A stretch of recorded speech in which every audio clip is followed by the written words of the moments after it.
dar certo, não vai dar certo no outro clube, né? É uma questão de entendimento do momento que você está chegando no clube, como aquilo de que maneira você pode mudar aquela história. Quando a gente chega no Botafogo, por uma questão não das pessoas, não dos profissionais que estavam lá, mas por uma questão de visão administrativa, o Botafogo já tinha deixado de dar importância às suas divisões de base há muitos anos, né? Primeiro por falta de dinheiro, e aí quando o dinheiro falta, você investe em outras áreas e não investe nas divisões de base. E você teve ali, nada contra o Bebeto, mas era a visão que o Bebeto tinha. O Bebeto tinha uma... Ele não gostava de Marechal Hermes, essa que é a grande verdade. Ele falava isso claramente, eu não estou aqui falando mal, era a visão dele. Ele achava que as divisões de base estavam entregues a empresários, que aquilo não ia... Era uma visão que ele tinha, que as divisões de base, ele achava que tinha que terceirizar e tudo mais.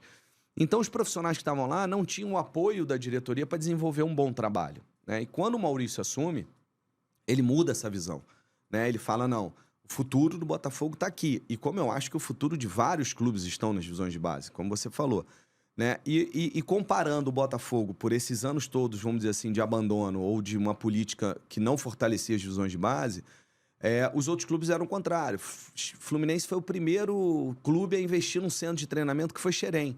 Quando o Xerém foi inaugurado e eu estava lá trabalhando em 96, 97, pô, Xerém era um centro de treinamento maravilhoso, né? Agora está entrando em reforma, vão melhorar aquilo lá, mas Xerém tinha campo, vários campos, tinha hotel, tinha refeitório, tinha coisas que você olhava, no Flamengo não tinha, o Vasco não tinha, o Botafogo não tinha naquela época, né?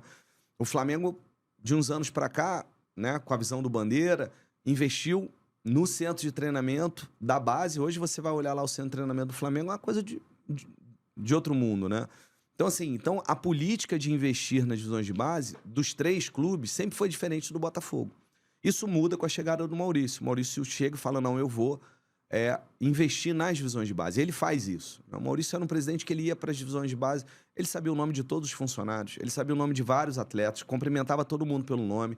Pode perguntar isso para quem for que trabalhou lá, vão falar isso. Então, nós que estávamos à frente das divisões de base do Botafogo, a gente tinha um respaldo da diretoria, coisas que antigos profissionais não tiveram. Então, como eu falo, a culpa não era dos profissionais, era de uma visão de gestão. E isso foi o que mudou. Então, quando a gente chegou lá, o Caio Martins estava fechado, o Maurício assumiu em janeiro, em fevereiro ou março, ele entregou a chave do Caio Martins, falou, é de vocês aí da base, se vira, dá seu jeito, organiza aquilo lá, bota aquilo para funcionar. Então a gente dividiu, a gente botou mirim infantil em Marechal Hermes, levamos os juvenil juniores para Niterói, para o Caio Martins. Com isso a gente conseguiu desafogar campo, material de treino, enfim. E a gente foi aplicando várias, né,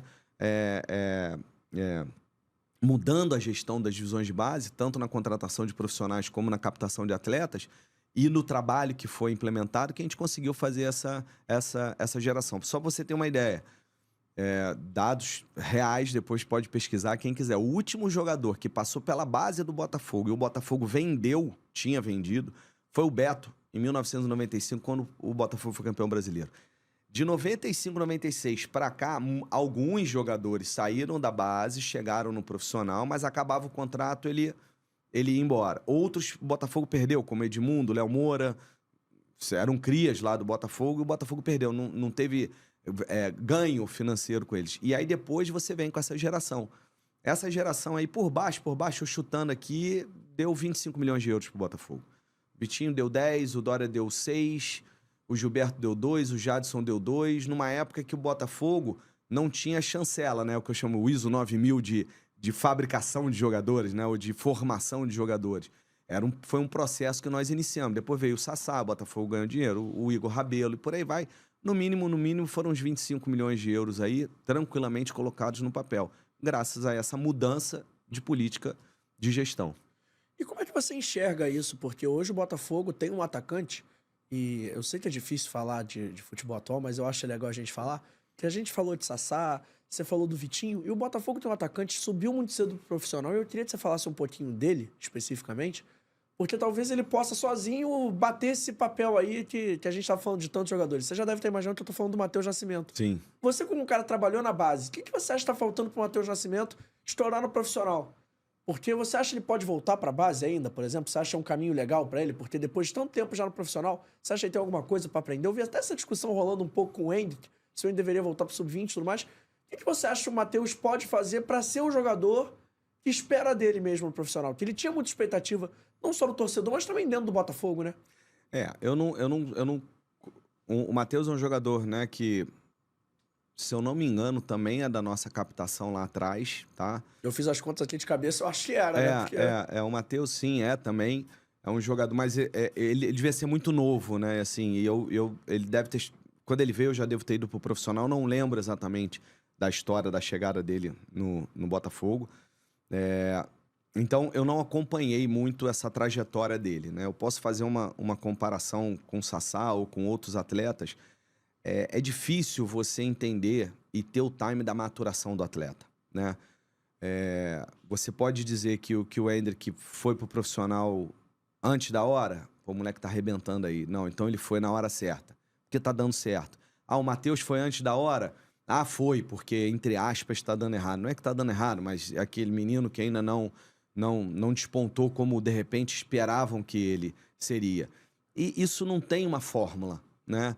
Se fosse assim, o Pelé não ia para a Copa do Mundo de 58. Ah, mas é outro tempo, é outra época e tudo, mas...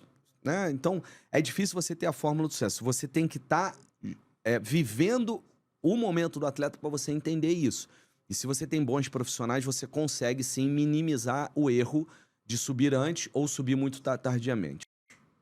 E acabou esse corte? Então calma aí. Antes de eu ir embora, não esquece de se inscrever no canal, ativar o sininho da notificação, deixar o seu like e o seu comentário e, claro, seguir as nossas redes sociais. A gente tá no @Fora do Jogo Teste em todas as redes sociais, mas pelo visto, estamos expulsando, então vai, me ajuda aí!